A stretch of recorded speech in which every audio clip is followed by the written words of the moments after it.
Back so soon? Oh no, what happened? A little incident at the dog park. We gotta head to the vet.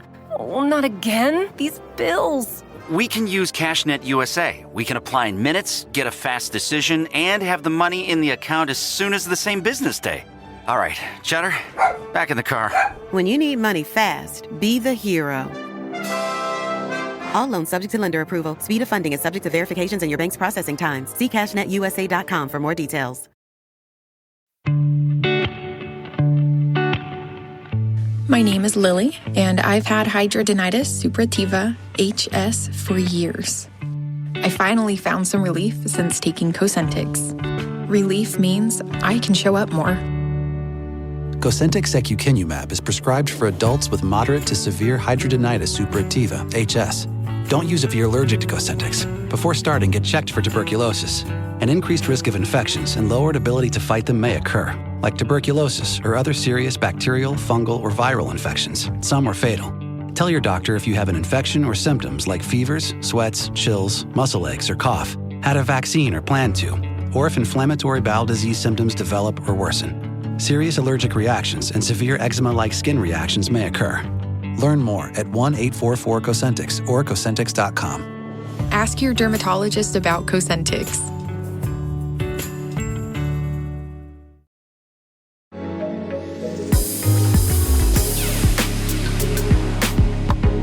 Hello and welcome back to Who's the Bitch? It's me, Kara Klang. It's me, Jackie Zabrowski, and we're here to tell you who the bitch is in your life. And sometimes it might be looking at you in the mirror. Yeah, and the bitch is looking at me in the mirror right now, and it's COVID. I have COVID, everybody. No, you're looking at the disease in the mirror. I don't know how I fucking got COVID. I haven't had it since 2022. It really got me down. You know what? You know what it is? What is I it? was literally thinking the other day, wow, I haven't had COVID since 2022. That's crazy. You did this. I jinxed myself. You're too I did strong. this to myself. You know why? Because you're a witch. You're a woman in total control of herself. All right? I accidentally thought about this on my period, and now I manifested it. You did this. Look what I did. You're too Look strong. What I did. You're absolutely too strong.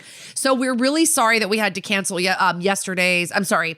This is coming out on Wednesday, but Monday's live stream, I apologize. We had to cancel that last minute, but baby took a COVID test on Sunday and was like, oops. And I take these COVID tests just to be like, it's okay. It's not that. It's not COVID. You know? At least it's not COVID. But it is. Yeah, you got And you know I had the fucking flu a month ago, so I don't know what the hell's happening. I never get sick. It's insane. I feel like, not to be like this, I don't want to blame the germ mongers that lived inside of you at a time, but I hear word on the street that when you are a parent, you kind of get sick all the time. Yes, that's what they say. But my kids have mostly just given me little my nose is running, little sort of viral things that just go away very quickly. I typically, knock on wood, have a very strong immune system and I fight things off very quickly. I'm also very on top of immunizations. I just got immunized against flu and Get COVID another one. in October. You need another one. I don't even think I can. I think it's too close to my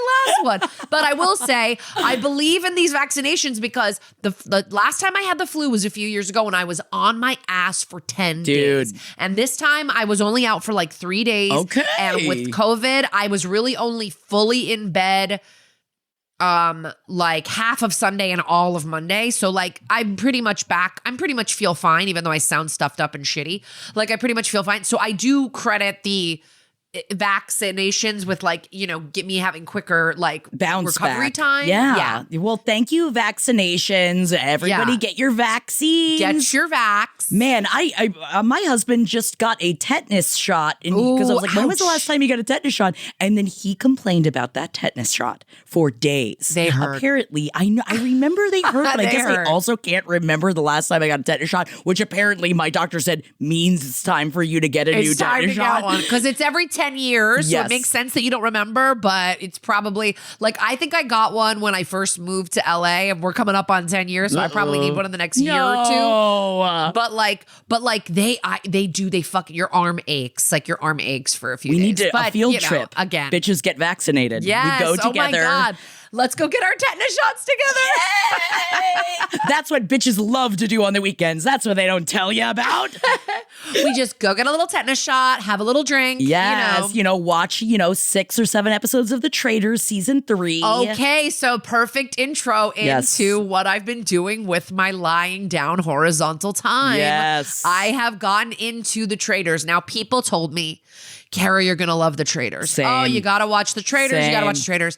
I was like, sure. But listen, you guys know this. I'm a housewives person. I also have children and a busy life. The housewives have kept me so busy. Yeah. And I realize I gotta just bow out of the franchises that aren't serving me. I'm such a completist that I'll be like, well, I gotta watch this. I did finally stop, like at the end of Dubai last season, I didn't watch the reunion. I was like, it's not worth it. It's like, I'm not. I did ask Kara if Dubai was worth my time. Yeah, and I was like, because Chanel Ayan is in not Big Brother, Traitors. Traitors season 3. And she is a star, but I don't think she's worth. So is Carolyn Stanberry. They're not worth watching Dubai, in my opinion. Just it's not enough. Nothing really happens. Dubai's not that. It's cool to watch a few episodes of it because it is wild how they live. They live such a different way. Differently, like it's like they're in this fucking multi-billionaire metropolis in the desert. Yeah. Like it is cool. It is cool. I like to meet those women and stuff. But I don't know. I'm on it's like the 3rd season. I'm like I don't really care.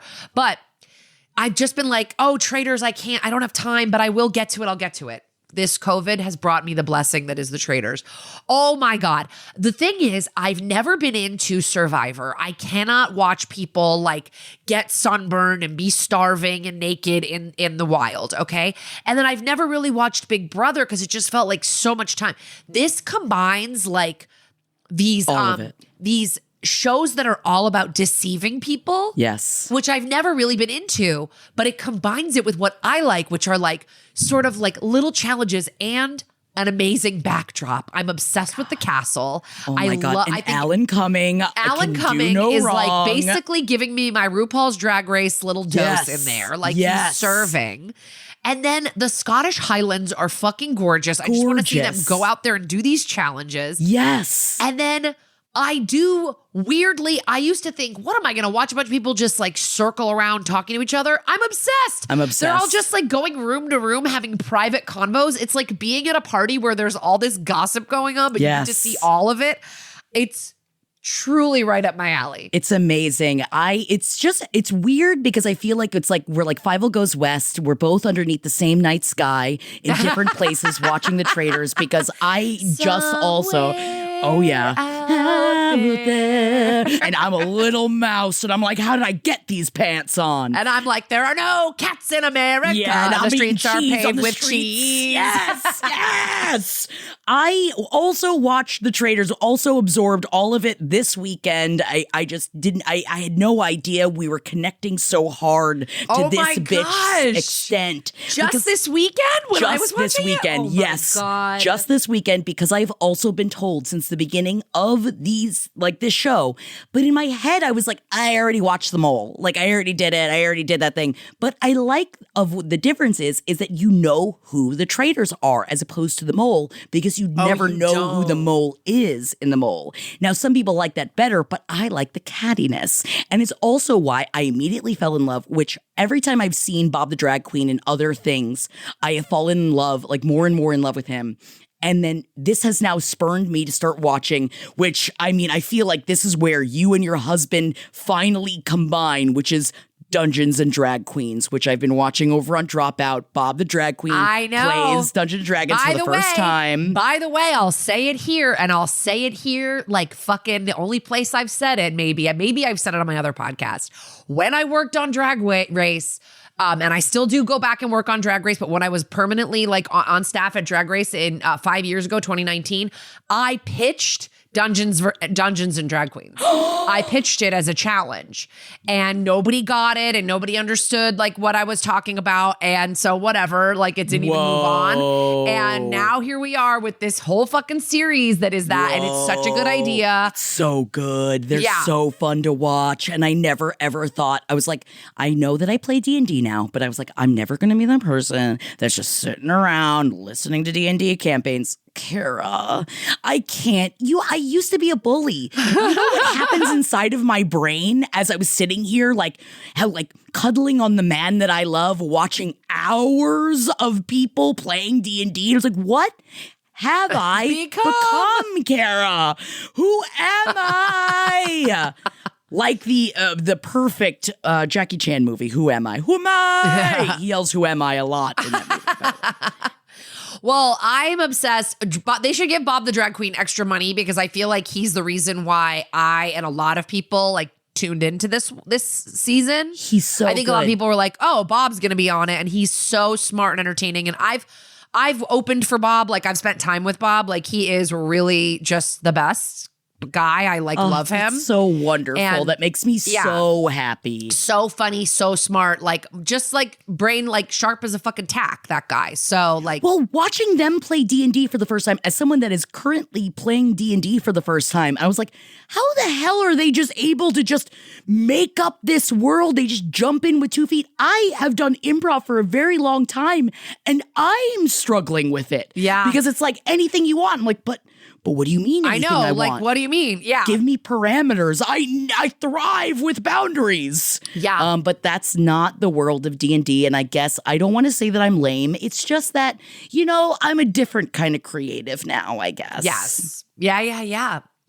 She's an inclusive dungeon playing baby now. She does not bully anymore, everyone. Thank you. But she doesn't. I mean, this is just like unpaid advertising that I am obsessed with the Traitors and I am so into it. And it's crazy that you can just be opened up to new kinds of genres at any time in life. Don't Anytime. I was always like, I'm not really into competition shows, even though I have watched them in the past.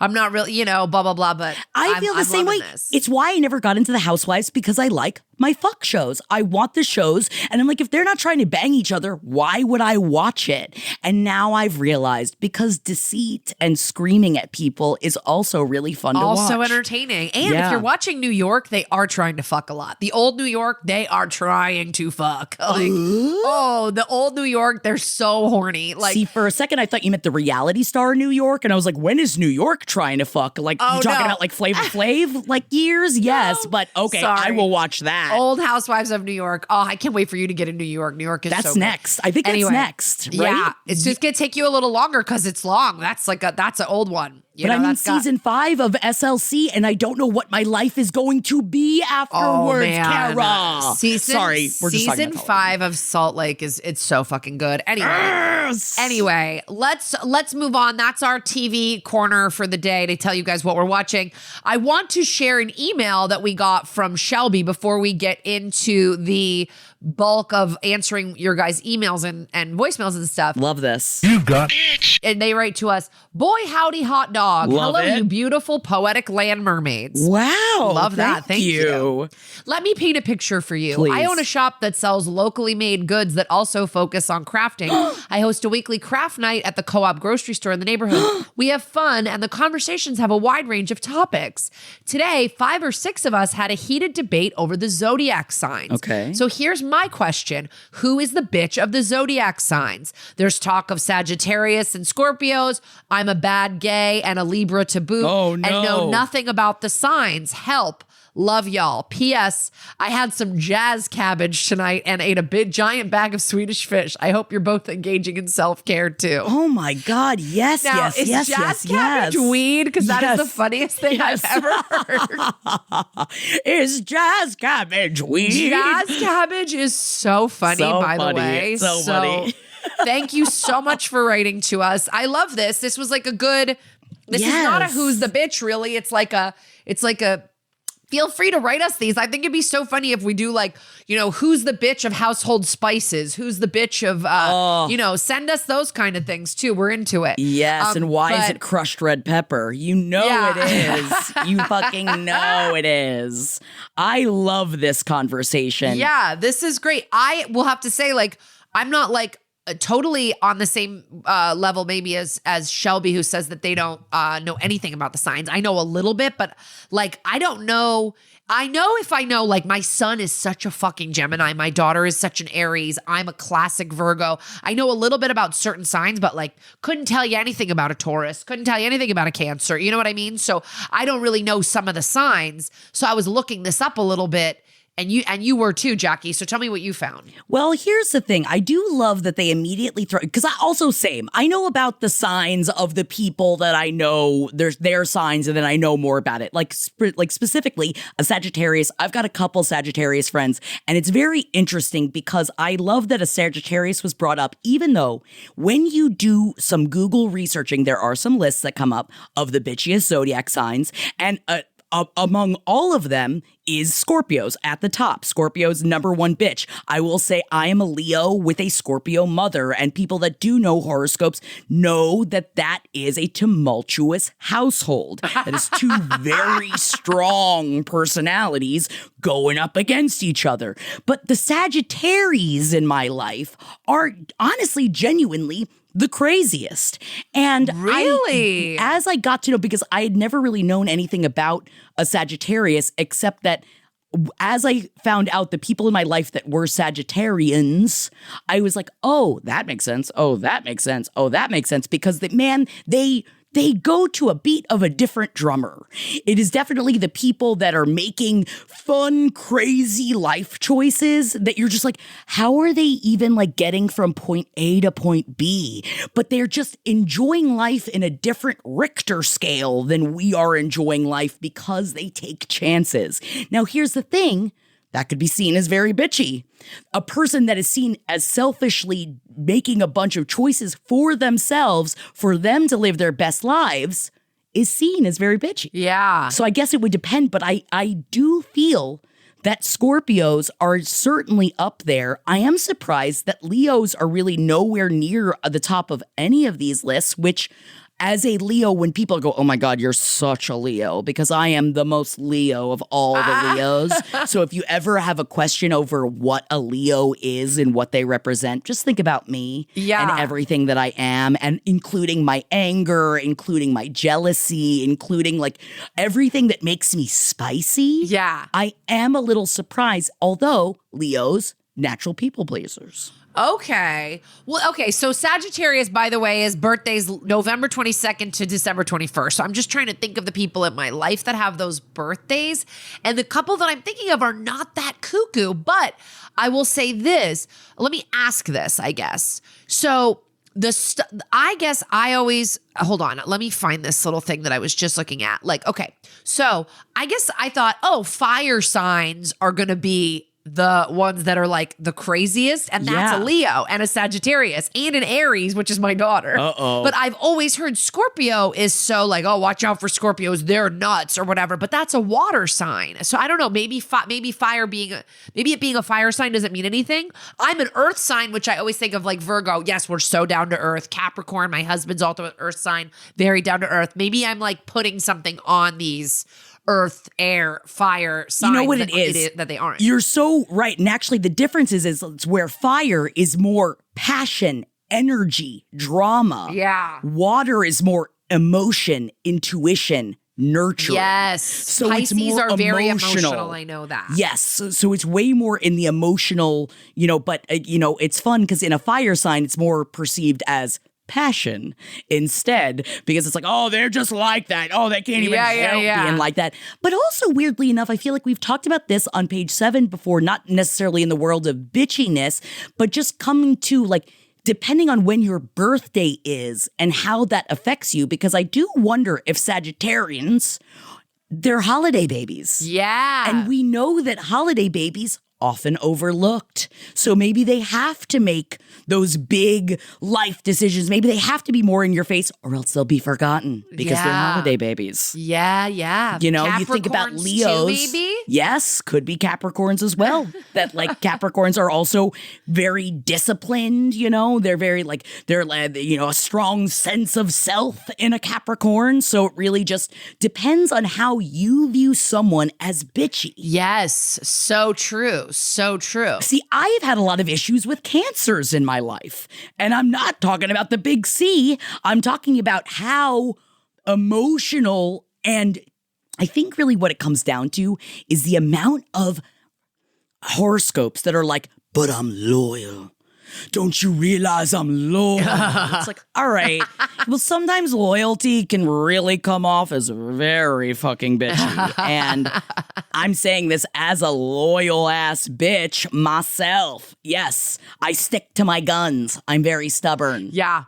What are you, Kara? I'm a Virgo, You're a baby. Virg. I'm a I Virgo. forgot. You're so Virg. I'm like the most Virgo that ever Virgoed. You are. Honestly, it's kind of cute because together we are the most of our each individual horoscope sign as each other could be. I used to be like, I don't really believe in that stuff. And then like once I had kids, like my kids are just so their signs. Like it's just, I don't, it's what you put on it, I guess, or how you read it. But oh my God. But Gemini, I imagine also up there.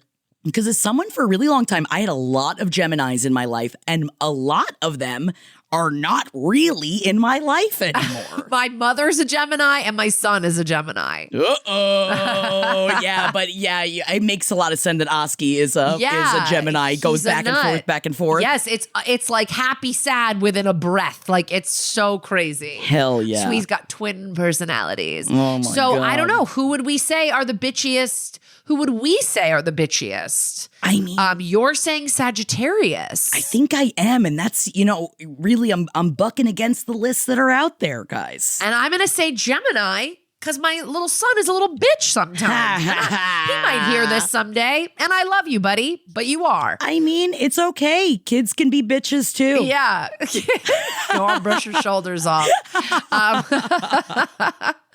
All right. Well, I love that. If you have any insight into the bitchiest signs, definitely like DM us or send us an email. I also love this. I love that. Like, thank you for asking this because, like, give me a reason to talk about this. Because you're right. I could talk about which one is the bitchiest for 3 hours straight. Yeah, for sure. And if you want to email us, please do. And also, we shout this out at the end of the episode, but I'm going to shout it out at the beginning of the episode too. We need your calls. We love it. We're getting a lot of calls. Thank you so much to those of you who have called us, left voicemails, written us DMs, written us emails. We love it.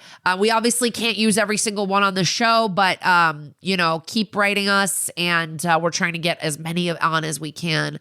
And that's who'sthebitch.com has all the info on how you can, all the various ways you can call us. Yes. Also, we will be live next on February 10th. So if you want to call in and just talk to us live so that we can suss through a story together, we would love that. Again, February 10th, twitch.tv/LPNTV. Yes. And that's a great option for people that are like, every time I try to write this out, it ends up being like 10 million pages long. Just call us. We can help you get to the details quicker, We'll do it together. Man, now I just want jazz cabbage. And one last quick reminder about the voicemails. They do cut off after 5 minutes. It's okay to send us like a second one that kind of wraps it up, but we really can't play any of them that are going to be longer than 2 messages just because time-wise. It gets a little bit unruly time-wise.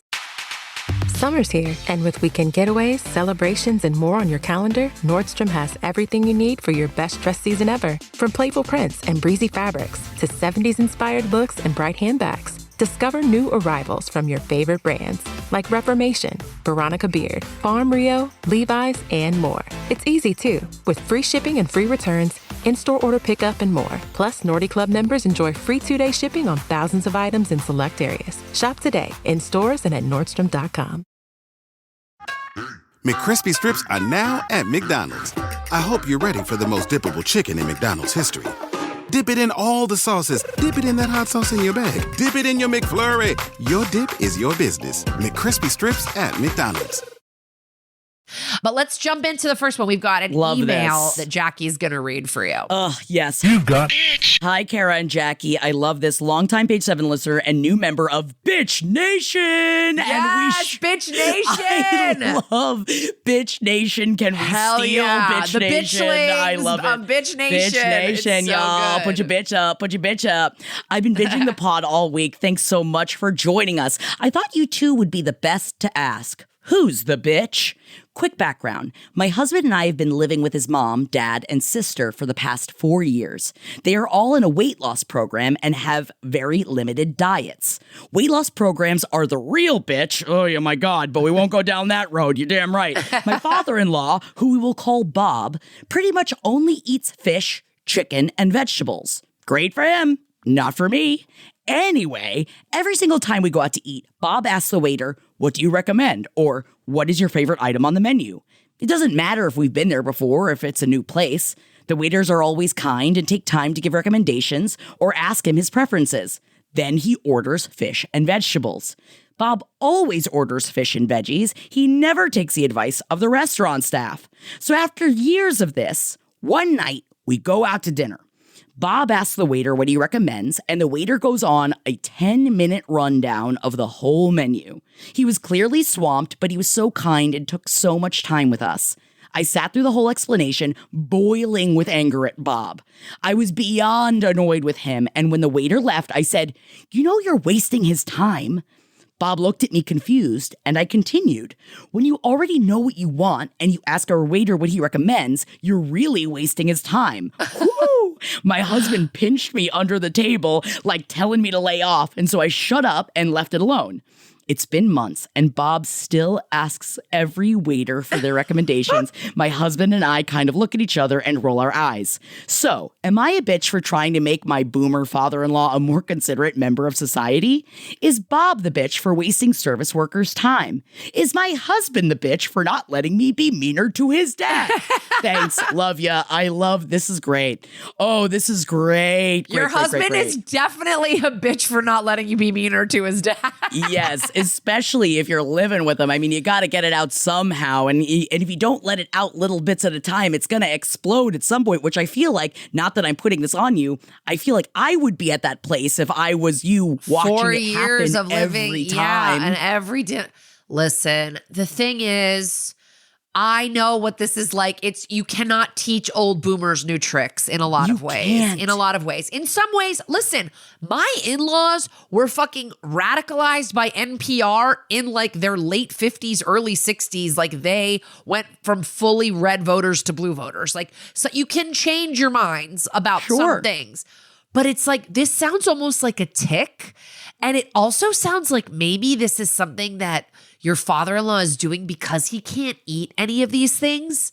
He kind of just wants to hear somebody talk about them in a way that's like, oh, wow, like he can kind of enjoy them secondhand from the waiter telling him how good they are. I know that sounds fucked up, but like that might be what's happening. I also do wonder, and I know that, and maybe you're like, that is so not what Bob is doing, and so please forgive me.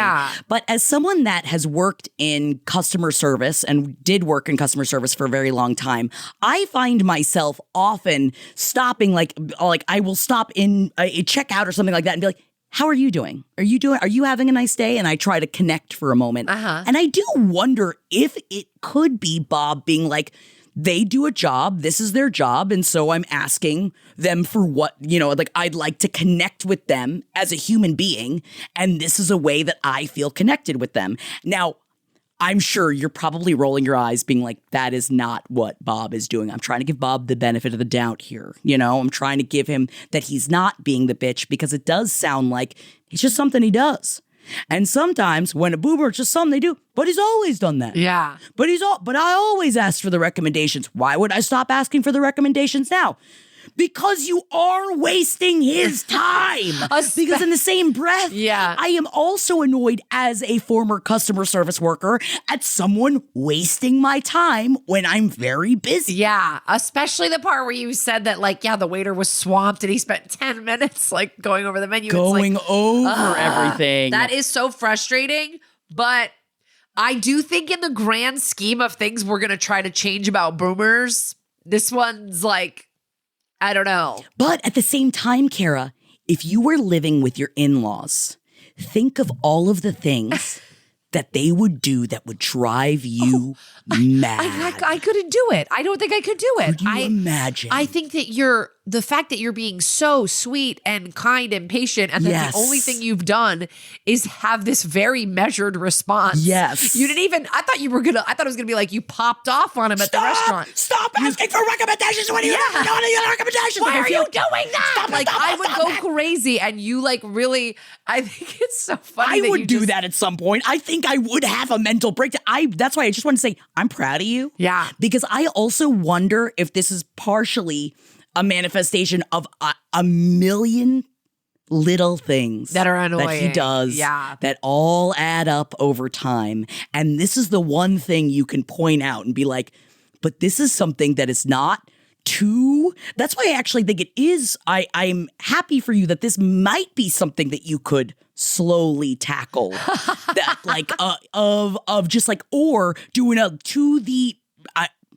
If you can't change this, and maybe I'm going too above and beyond as a people pleaser here, of doing the like, he asked, what are the recommendations? And you go, what's your favorite? Just tell us your one favorite. Yeah, that's what I was going to say. I was going to say the same thing. Like, you know what I mean? Just go, maybe this time just ask them, what's your favorite thing on the menu? Yes, and just the one thing. Or like, it's shorter. It could be interesting to just, the next time it happens, just go, I'm just curious why you do that. Is this just something you've always done? Because you never take their recommendations. So I'm just wondering, like, don't take it from— Does he do it for all of you at the table? Yeah, maybe he's doing it for your guys' benefit. Like the sound, like, or he's like, oh, I think one time a waiter told me that was his favorite part of being a waiter. Like, who knows? Like maybe he has a reason. Like ask him, like, But take it, like, go at it not from Chill. like a mean, like an accusatory, like, why are you wasting everybody's fucking time? Which is how I would probably do it. I would definitely at some point If it was my own dad, are you kidding? If it was my own dad, I'd be like, Dad, knock it off. Oh my God. Just how little patience you have for your own parents. Isn't it insane? How like willing and open you are with an in-law of like, I will give them the benefit of the doubt for as long as I can, especially when you're living with them. And so there's so much that can't be said that maybe this is something that you could turn into, rather than something that makes you want to turn into a cartoon steam train whistle and just blow it all out. Yeah. Then maybe start changing your perspective of it, of like, yeah, ask why. Yeah. Why do you do it? Let's get to the bottom of this. Crazy. Honestly, It's crazy. Check back with us. I'd love to know how this turns out. Please let me know. Please. But let's go on. Let's move on to our next, we have a voicemail. Yes. Thank you for calling Who's the Bitch. Tell us in the voicemail who's the bitch. Beep. Hi. I just want to start by saying, Kara, I love you. Oh. I came here from That's Messed Up, and Thank you. I've been to your live shows. You're the best. Jackie, I'm a new listener, but you crack me up. Thank you. This is an old situation, but I'm really curious to know your guys' thoughts. I feel like any person I've ever talked to about it is biased, kind of just like told me what I wanted to hear. So I really want an unbiased opinion. So my name is Jill. My ex is named Sam. So that's me. So I dated Sam back in my early 20s. We dated for like a year and a half. For the last part of our relationship, it was long distance. I had to move away from work, and Sam couldn't come with me at the time. And then they eventually broke up. But frankly, we should have broken up long before that. I get that. It was a just really toxic relationship. Like, we're far enough out, I can say, like, I was not a good partner. Sam was not a good partner. We were just really not meant to be and brought out the worst in each other. And it was truly bad.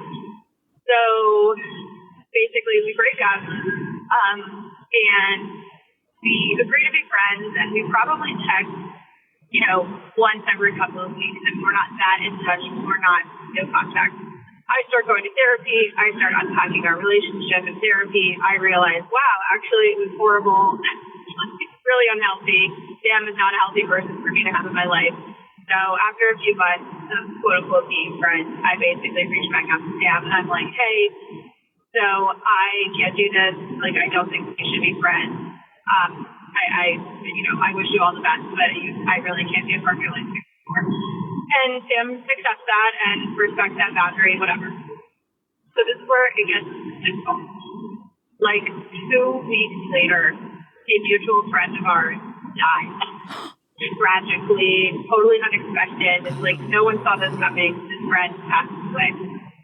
And Sam starts reaching out to me and is, calling me so upset, sometimes drunk, and just basically wants me to help her through the grieving process.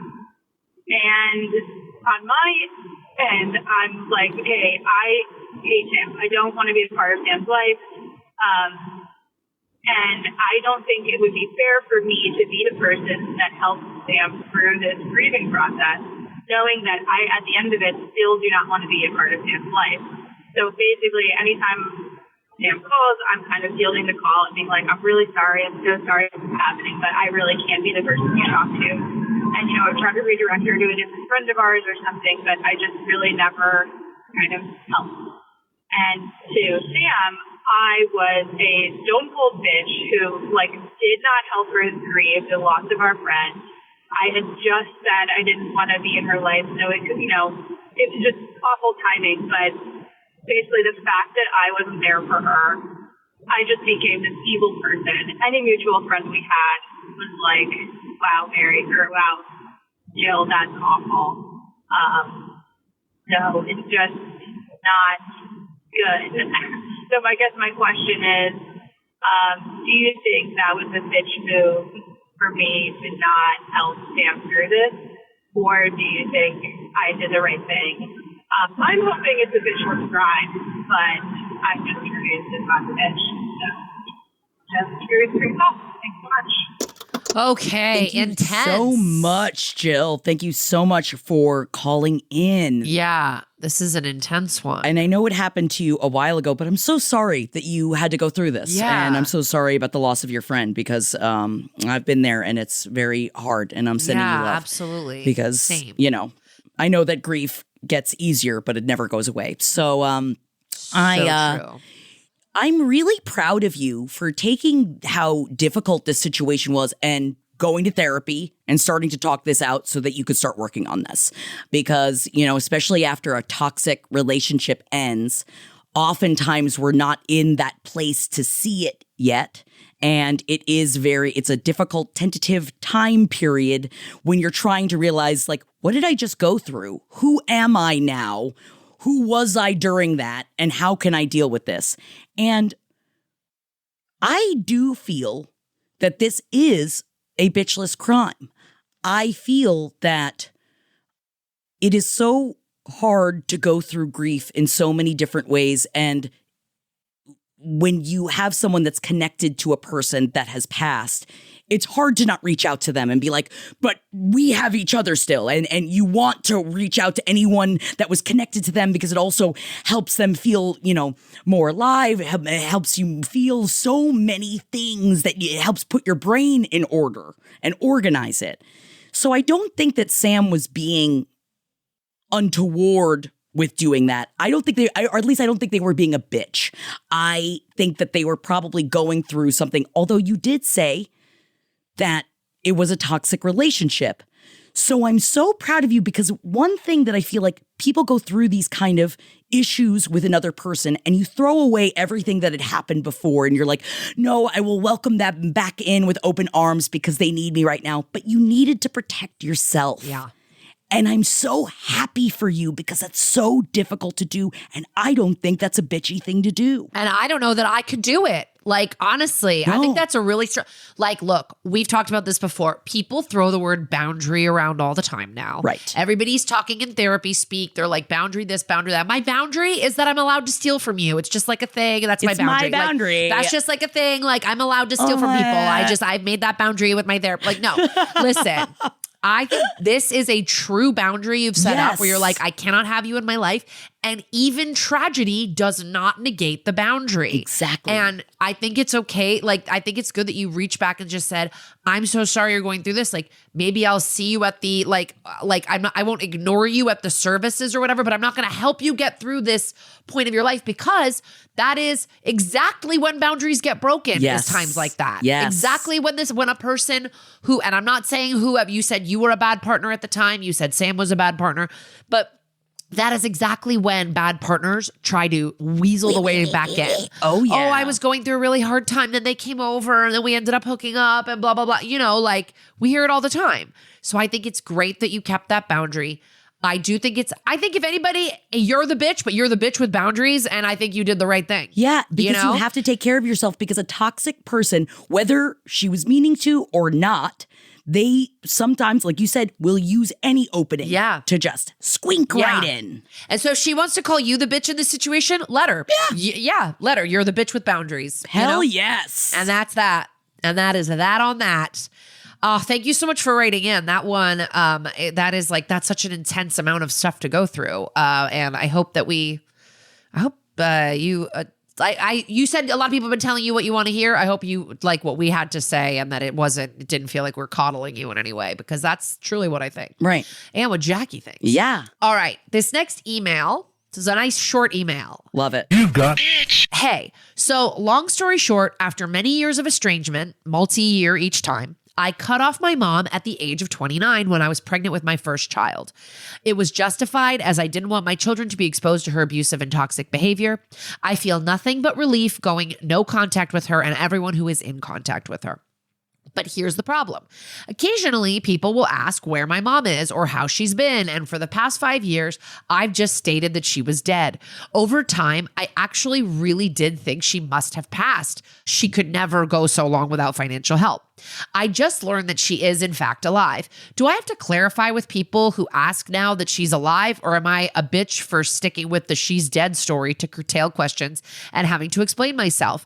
Sometimes when I say we are estranged, I get asked a lot of questions and blamed for the situation, even though years of therapy have taught me that substance and physical abuse are not the child's fault. Please let me know if I'm the bitch for sticking with a story that I now know is not true. Thank you. I mean, I don't know. I was about to go girl, but I mean, whether you're a girl or a boy, girl, in my opinion, you do you. Yeah. It's really nobody's business. Is somebody going to find out your mom's alive and they come back to you and go, wait a minute, your mom is alive? Like, right. It's none of their fucking business. Like, I think that's absolutely, however you want to present your mother to other people is through your lens. And like, it's, I think that. Because here's the thing. Think about if a friend of yours has said, oh, my mom has died and I didn't talk to her before she died. Now she's dead. Would you start asking more questions about that? I guess it would depend on how they responded to it. But I feel like you don't owe anybody anything. No. And as far as you are concerned, this woman is dead to you. Yeah. So what does it matter? And if someone else finds out, and okay, Kara, if you told me that your mom had passed and I said, oh, I'm so sorry, and I found out later on that she was actually alive, I wouldn't go to you and be like, why'd you lie about it, bitch? You know what I would probably think is, wow, she must have a really good reason for feeling saying this way. That. And yeah. I wonder, I would assume that she didn't want her mother in her life anymore and that this person is dead to her. And I wouldn't ask any questions. So any person that would ask you about that, don't get me wrong. I'm sure that it's like you've got good friends where it's like, oh yeah, man, we're all just passing around the jazz cabbage and you start talking about this because you're having feelings about it. You know what I mean? And like, that's completely all good. But you are allowed to share your personal information with whomever you choose. You don't own anybody nothing unless it's literally like your mother's doctor was calling, even though I don't know why they would. And I don't think they would be able to talk to you about anything. But still, I was asked, by someone that like I kind of know, not like a good friend of mine, out with a bunch of other people, in front of other people, asked me, why don't I have children and am I currently trying? And it's these kind of questions that people feel completely fine with asking someone where it's like, if someone says my mom has passed and someone was like, prove it, bet she ain't. Or asking these untethered questions that are none ya. Yeah. None ya business, y'all. Keep on stepping on. And so sorry, not to liken that to the asking of child question. I just feel like when you're asking such sensitive questions, sometimes people are just so selfish in what they feel they have a right to know about your life. Yeah, and I When they don't. totally agree. Like, it's so much easier to just be like, "Oh, my mom passed away," and then people are like, "Oh, so sorry," Yeah. and then the conversation's over. Whereas it's like, "Oh, my mom and I don't really talk." Oh, how long? Why? was there an inciting incident? Like, stop! It's none of your fucking business. Like, I mean, of course, unless this is like a good friend of yours and you're both opening up or something, And I you would want to talk about it. Yeah, I would also say, I guess. Because in part of this, you said people will ask where my mom is or how she's been. I guess if it's somebody that knows your mom, then maybe it's a little weird to lie because they know your mom. But still, I don't know. I just think it's like whatever. They don't know your mom that well if they're asking you about her, you know? That's like the they don't know thing. your mom Then- that well, so you don't And owe they, it. I don't think You just they don't do owe deserve anybody it. anything. Yeah. I don't think they deserve none of it. I Yeah. think it's just hell no. No. If you don't know, then I ain't gonna tell you. Yeah. I feel like it's also an appropriate response, dude. So it's like, well, you ain't checking up on her. Yeah, we all tell people shit that isn't true, and maybe that makes us bitches, but then we're all the bitches. So you're good. And you're good. Also very happy for you that through years of therapy, you've been taught that substance and physical abuse are not the child's fault. Very happy for you. and that you're breaking the cycle with Yes. your children. Hell yes, you are. Yes. I'm proud of you, babe.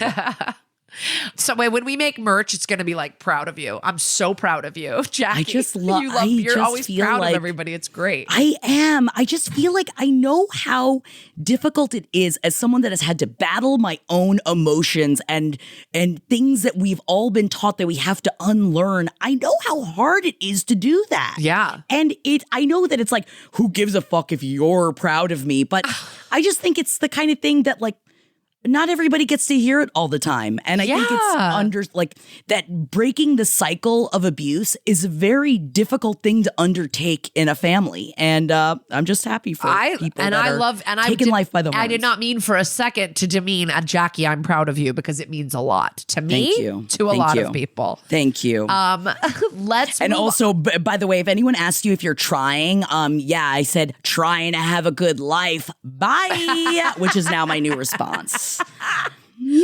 Are you trying is such a weird question. It's like, I'm sorry, do you want to know how much I'm having sex with my spouse? What are you talking about? Yeah, because I'm like, What are I'm you banging my talking husband about? a lot, but I'm also not like timing it to my Yeah. eggs. Is that what your question is? It's such an invasive question. It's so Yes. crazy.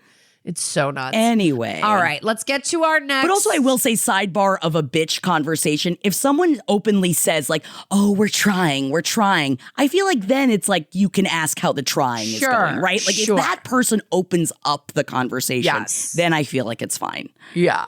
Yeah. I just like to bang. Yeah. But that's fine. I'm sorry. Trying to have a Moving good on. life. Trying to sleep in and go to brunch. See you later. Peace out. Summer's here, and with weekend getaways, celebrations, and more on your calendar, Nordstrom has everything you need for your best dress season ever. From playful prints and breezy fabrics to 70s-inspired looks and bright handbags, discover new arrivals from your favorite brands like Reformation, Veronica Beard, Farm Rio, Levi's, and more. It's easy, too, with free shipping and free returns, in-store order pickup, and more. Plus, Nordy Club members enjoy free 2-day shipping on thousands of items in select areas. Shop today in stores and at Nordstrom.com. McCrispy strips are now at McDonald's. I hope you're ready for the most dippable chicken in McDonald's history. Dip it in all the sauces. Dip it in that hot sauce in your bag. Dip it in your McFlurry. Your dip is your business. McCrispy strips at McDonald's. Are we ready to roll on down to our next email? Or is it a voicemail It's a call, next? baby. It's a call. You got it, babe. You got it. Let's jump in. Thank you for calling Who's the Bitch? Tell us in the voicemail who's the bitch. Beep. Hello, my name is Steven. I'm actually calling you from my bathroom at work right now because I'm really angry. Oh, no. So anyway, we have this girl. I work at a hotel. And we have this girl who comes in after me, after my shift. She relieves me. She's usually supposed to be in at 10 o'clock at night. So I've worked from 2 p.m. to 10 p.m., which is hell. Don't ever work the afternoon at a hotel. It's awful. Oh, everyone's checking But in. anyway, she kept coming in later and later and later, 10:20, 10:30, 10:40. Mm-hmm. And finally, management noticed and was like, hey, you can't be consistently late all the time. So she gave some sob story about how, her kid and this and that, which is fine. I understand. So they ended up changing the shift specifically for her. So now I work 2:30 to 10:30 so that she could have some extra time to get her kid together, which is fine. That's fine. I understand, we go above and beyond to help people and to be empathetic and that kind of thing. We get it. But you want to tell me why this bitch is now coming in at 10:50, 11, 11:10 at night? No. They changed the whole shift for her. The whole timing of the day, they changed. And what does she do? Instead of being grateful and being like, oh, thank you so much. Thanks for understanding. Thanks for being empathetic. She just starts coming in later than what she's supposed to at 10:30. And here I am, been there since 2:30 to 11 o'clock, 11:10, 11:15. I don't get home till midnight, after midnight. So I need to know, am I the bitch because she has a kid and that's really hard, and I get that and I understand that, but still other people have lives too, and I like to sleep, especially at night. So when I'm getting off at 10:50, 11 o'clock, 11:15, if I'm not used to that and supposed to be doing that, that's just it's hard. It's hard. So am I the bitch for not being empathetic for her child, or is she the bitch for taking advantage of what the hotel staff has done for her in rearranging the schedule? Anyway, love the show, Jackie. You've just been, I can't even just tell you what kind of influence you've had on my life. Thank you. And it's fantastic to watch you and to watch you evolve as a person. It's just so awesome. So sweet. Anyway, that's it. I'm going to go now before I have some sort of nervous breakdown. All right, bye. Yeah. Oh my God, I love you, Steven. I want to come to your hotel. Okay. Oh my God. Oh God. Listen. I was being triggered as you were saying. Like I'm upset on your behalf. Yeah. I'm very upset about this. She's the bitch is the bottom line. And I'm saying that as a mom. Like, you still have obligations when you're a parent and you have to be on time for shit. The world, it sounds like they've made a great concession for you. Also, kids are in bed. There's no way your kid's still awake at 9:30, right? 10 That's what I was about to say. What's happening with the kid? How old is this kid? And what is happening that she can't make it to her 10:30 shift? That they already changed the shift to accommodate her? I would be beside myself. No, people are gonna take what you allow them to take. I mean, you push them as far, they push as far as they think they can go. And she pushed before and they changed the rules for her. And now she's continuing to push. I think she's being a bitch. She's being unprofessional. I am so happy for you that you are not being as petty as I would be, because I would definitely start getting to a point of my shift ends at 10:30. It ends at 10:30 and I am leaving at 10:30. I really hope there's someone there, because if not, I'm leaving at 10:30. Yeah. That is when my shift ends. Or, which I am not suggesting you do this, but I feel like if I were in your place, I could definitely see myself back in the day doing this. I would just fuck things up for her shift. So that I would be like, it's like, well then I guess you're not all set up, because I had to stay late. So I didn't have time to get everything set up for you for your shift, your overnight shift, where, I imagine she's got the time because not as many people are checking in. But I'm not suggesting you do that. I just know that I used to be very petty when people would fuck, because I am the kind of person that I truly feel that people that are always late and I think that they are just disrespectful of everyone else's time. And according to me, my time is money. You are now stealing from me. Yeah. You are taking money out of my pocket the more you are late. And it's like, that's ridiculous, because you give a mouse a cookie. Yeah. Oh, baby, they're asking for some fucking milk. Oh, baby. Oh my because God, I didn't know in a million years you would know that book. My fucking kids have the stuffy of it and everything. Oh, yes. You're giving this mouse a cookie and now she wants a glass of milk. That's so perfect. That is exactly what is happening. And next she's going to want a fucking piece of paper to draw a picture of her family and then some scotch tape to hang it up. And it's like, I'd rather Fievel than this mouse, okay? I don't have to teach Fievel shit. Wow, so much fictional mouse talk in today's episode. I love it. I guess Ratatouille's not a part of that. That's That's a whole other thing. But I think that I would, I'm trying to give advice and not just say what I would be doing back then because it wasn't good. Because let's just say the squeaky wheel gets the oil, right? Yeah. And I usually, as someone that went above and beyond working in customer service, I always got there early. I always stayed late. But then you're going to have to hear me complain when a person is consistently late. And I'm going to start requiring other things, and I'm going to start complaining about other things and more. And unfortunately, sometimes the squeaky wheel does get the Earl, and you might need to complain a little bit more. Yeah, I mean, maybe like you tell her one last time and go, I need to leave this job at 10:30. You have to leave. I don't care if you make up another job. You go, I've got another job after this. I've got a date. I've got shit to do. They don't need to know the real answer. I have stuff to do I have to leave here at 10:30. I need to be walking out of here. So I need you to be on time.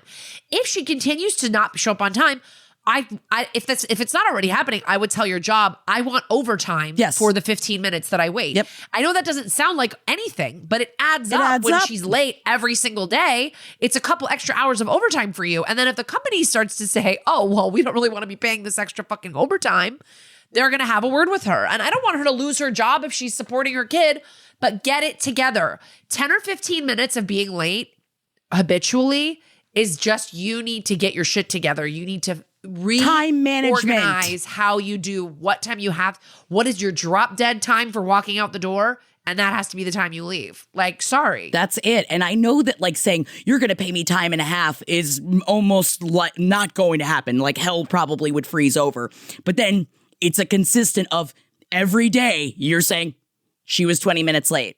She was this amount of time late, and start actually making notes of her being late, because Lord knows too, something could happen and it's on her shift and then it falls back on your ass. Yeah. And so you got to protect yourself. In the same way, in the world of healthcare, the only person that's going to advocate for yourself is you. Don't let this bitch steal your time. She's stealing your time. Yes. She should be paying you for this at this point. Ridiculous. The only people that are, she's got kids stealing her time, but she chose to have those. So she chose it. She chose it. And this is also coming from a person that works predominantly with parents. And I understand the feeling of how often society tells us our time is not as important as parents' time because they've got children. Not true. And it's just, it is very frustrating. And you're right. Parents' lives, much more difficult than my life overall. But it doesn't mean my life isn't difficult. I'm also just not buying it at 10 o'clock at night. What is I'm not the kid buying doing? It. If your shift goes till like 4 o'clock and it's like, oh, school gets out early, maybe I could see this kind of shit. What's this kid doing at 10 o'clock at night? Kid's got to go to sleep. Get all that right? kid to sleep. Or you need to strong arm her into taking a different shift. And sorry, if you don't have coverage, you need to figure that out. Yeah. Or maybe you don't work 2:30 to 10:30s anymore. That's also a possibility to go advocate for yourself to work at a different time.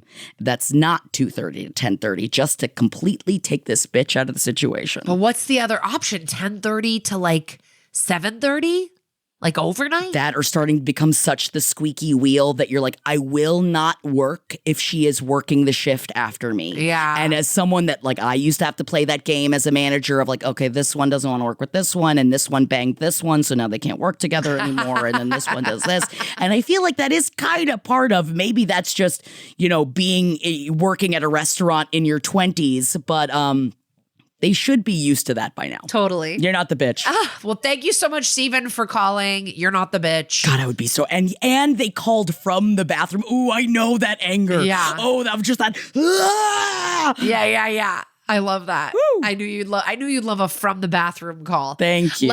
Jackie, let's have you read this DM. Got you. That is one of our for the last one today. Got you. You've got bitch. Hey, ladies. This is more of a would I be the bitch, because I haven't done anything yet, but I think I might be. My friend and I, Lois, went to college together, and we were both very politically active and passionate about social issues. That was 10 years ago, and I honestly feel like I've mellowed out a bit. I still believe in social causes, but I just don't have the desire to discuss them at length at every single social occasion.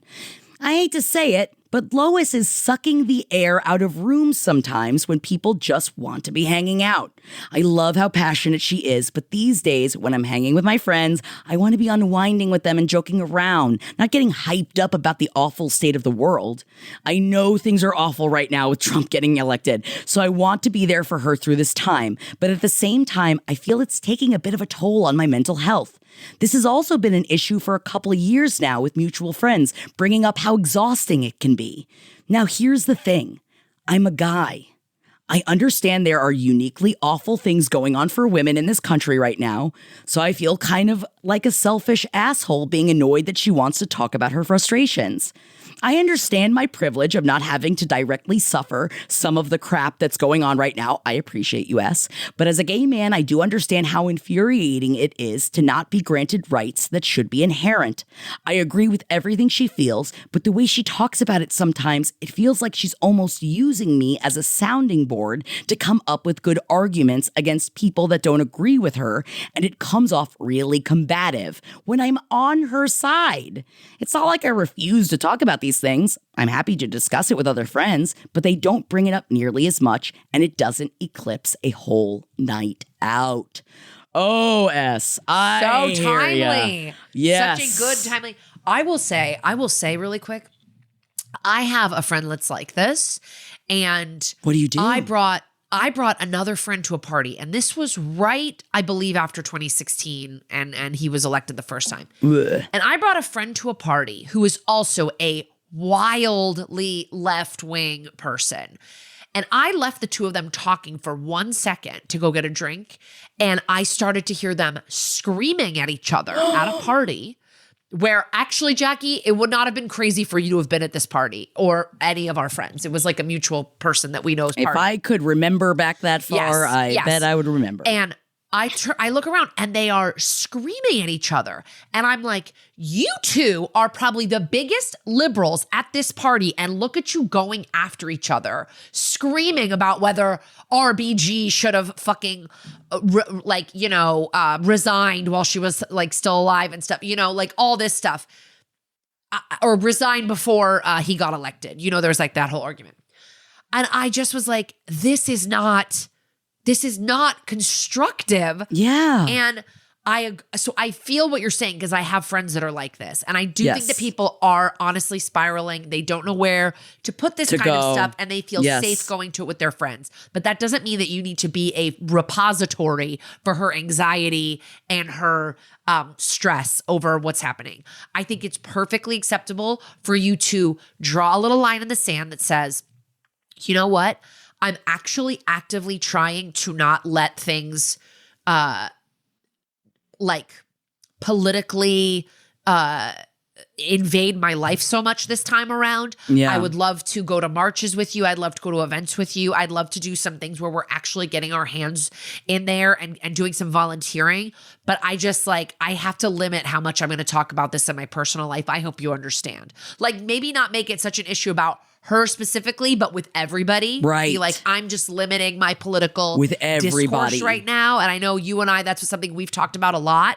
But it's not like you have to have a safe word or anything, but I think even you saying something like that to her when she starts to get into the thing, when she starts to get into her wound up tizzy, you can start to be like, okay, well, and just You're so give a little right. sign or a signal that's like, I'm just going to take a step back from this right now. This is kind of what I mentioned, whatever. I would recommend also, in my relationship, we often have little shorthand ways of saying things that oh, this feeling makes me feel like this. And so for instance, I used to have a lot of issues with jealousy and other, him being around a bunch of hot horror women all the time. And I would have a lot of issues with that. And I referred to it as stranger danger. That's my stranger danger. So now when I say stranger danger, he knows what it is that I'm referring to. It's not something I really deal with anymore, but that was way more in the beginning. Sure, that maybe you could That's create cute, though. a shorthand with her that maybe this could be more of a playful thing of hey, for me and my mental health, I'd rather be talking about the housewives, or X. I'd rather be talking about, it's like, wouldn't it just be, can we just like talk about the housewives instead? And then every time she brings it up, you're like, girl, housewives though. Yeah. Could we housewives? Like, could we like have if you could create a shorthand that immediately does the like, oh, I should back off. Or maybe it's encouraging. Like, I know there's not a lot of positive things that are going on out there right now, but also changing it into, okay, rather than just screaming about it, what can we do about it? What, like, okay, like you were saying, get your hands dirty with it of like, okay, why don't we go over to, the shelter and start, dropping off food? Or why don't we start going and doing like positive ways? And of course, it's not going to affect, the federal government being closed down and people not being able to get Medicare anymore. But it could help in other ways of like positive ways of influencing the community rather than just focusing on the dumpster fire that is our country. Yeah. Because there's just so much. I completely understand that there oftentimes I just want to ostrich and I just want to sit I want to watch my housewives while they all scream at each other and just sit in it and pretend like none of it's happening. But that doesn't do anything either. And I understand that could upset your friend. But that's also the goal. Right. His goal is to get everybody throw so much shit at all of us that we can't even, that we all want to just put our heads in the sand, like shock and awe, like it's a tactic, right? Right. So that's the goal. And I think that it's totally, like if your friend is saying a bunch of shit to you and you're going, oh yes, of course, I agree with you.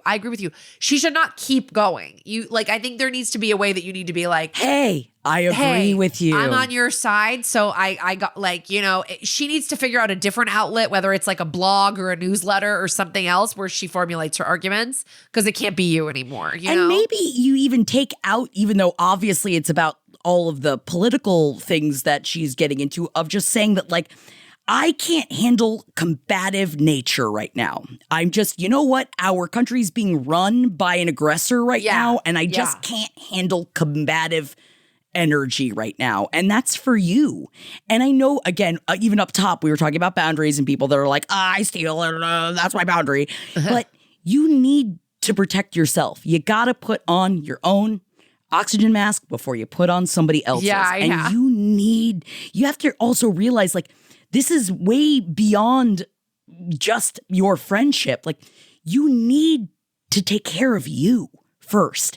And that's what matters most. And even if none of these things help and she just keeps doing it, it's time to distance yourself or just to limit the amount. Or you say, like, you walk up and you're like, all right, I'm going to give this 5 minutes. And if she literally can't get her on anything else, I'm just going to step away from this. But at the same time, if you're saying that a lot of friends are feeling this way, if you're the one that's closest to her and you feel comfortable, I do think it's okay for you to have a sit down with her where you're like, listen, for me, like, I know, because sometimes it's hard to like be like, I'm speaking for the group. A lot of us have been talking. Like, nobody likes to hear that. Because then it's like, oh, everybody's talking about me behind my back. But I think, like, to use an example and go, like the other day we were all hanging out at so-and-so's place and it felt like we were all just like talking about the Super Bowl or whatever, and you brought it into politics. And for me specifically, I just need to be able to like find joy in certain moments of life, and I can't make it all about like politics and misery and how much everything is fucked right now. Like, I want to do actionable things with you and to help. Yes. But like, I myself need to pull back away from this a little bit. Like, I hope you understand, Did you ever invite that person again to, like, the person that got into the fight, Kara? Well, I really think it was my friend that I had with me. She is sort of like that. They're just kind of like each other. They're both kind of like that. I really wish both of them were. I was like, you guys are on the same fucking team. Why are you fighting right now? Right. So the other guy I see all the time, and he does not bring up politics up to me as much. I don't know. I'm better at like the frequency with which I see both of these two. I can kind of more easily maneuver the conversation away from politics when I want. Right. It sounds like this is like the basis of S's relationship with Lois, Right. and that's why it's a little bit more. This is coming apart like a little bit more of a sticky situation, Right. You know. And I also completely understand where you're like, I feel like as a man, I shouldn't be saying this right now, but I also feel like as a gay man, I think that your rights are also, You've got skin in the game. You've got skin in the and game. Don't forget that as well. That like I feel that no, we're all getting fucked here. Yeah. So I feel like don't let that cloud you as much, because as someone that is a woman, I would understand if someone was talking to me that is gay. I would be like, okay, yeah, no, I'm not as rageful towards you as of right now. Well, I think like this goes for like, I don't know. It's just like, are we getting anything done by sitting around and screaming at each other about these things that we all agree with each other on? Like just yelling into your own like sort of echo chamber? Or let's get out there. Let's go, like you said, let's go volunteer at a soup kitchen. Let's go donate to people, Let's add to do the actionable things. The betterment of our community. Yeah. That is something that we say, like it is trying to create safety where all safety is now gone for many, many, many, many people. And I think there's also other ways. Sorry, we don't need to go down that road right now of trying to be good to each other. I'm just trying to encourage positivity, guys, because that's what we need. And I understand where you're coming from, S, because I know that we're not supposed to ostrich. We need to be fighting. But there are just some days when, man, all of the monkeys are on our backs. Yeah. Every monkey has to be on our back every second of every day.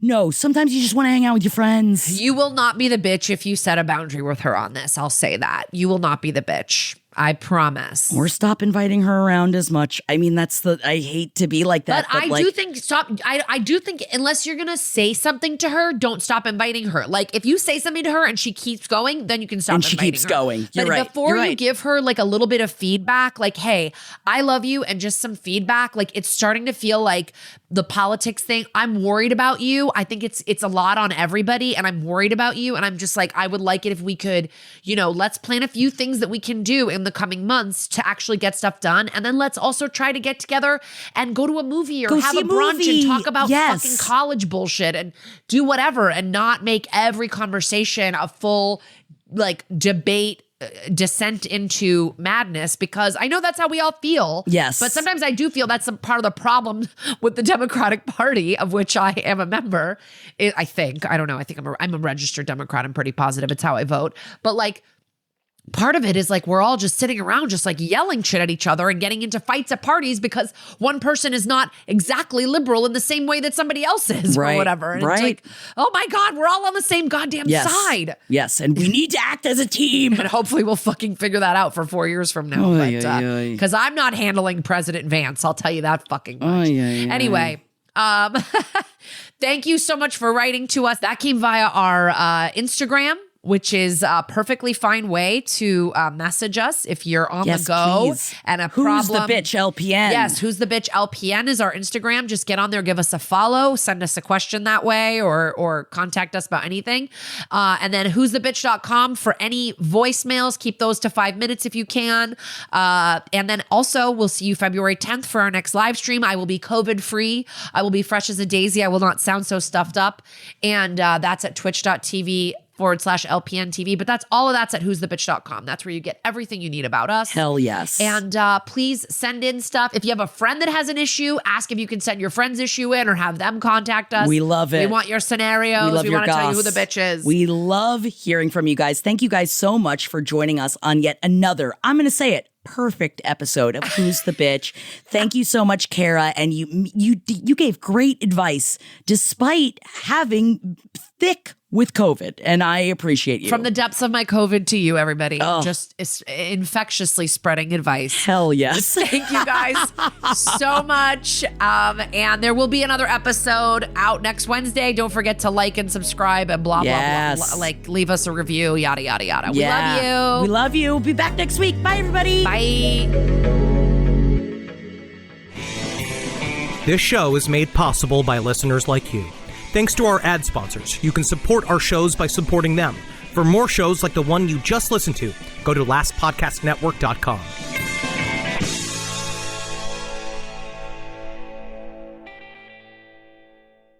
Think you know your breaking point? If you're a woman with weak bones due to osteoporosis after menopause, sadly, you may not. Women can lose up to 20% of their bone density within 5 to 7 years after menopause, making bones weaker and more likely to break. And after the first fracture, we're 5 times more likely to break another bone within a year. It could happen from a simple slip or just bending to lift a bag of groceries. Don't wait for a breaking point. Visit bonebreakingpoint.com to learn about how osteoporosis medications can reduce the risk of fractures.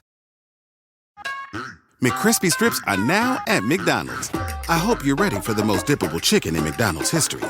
Dip it in all the sauces. Dip it in that hot sauce in your bag. Dip it in your McFlurry. Your dip is your business. McCrispy strips at McDonald's.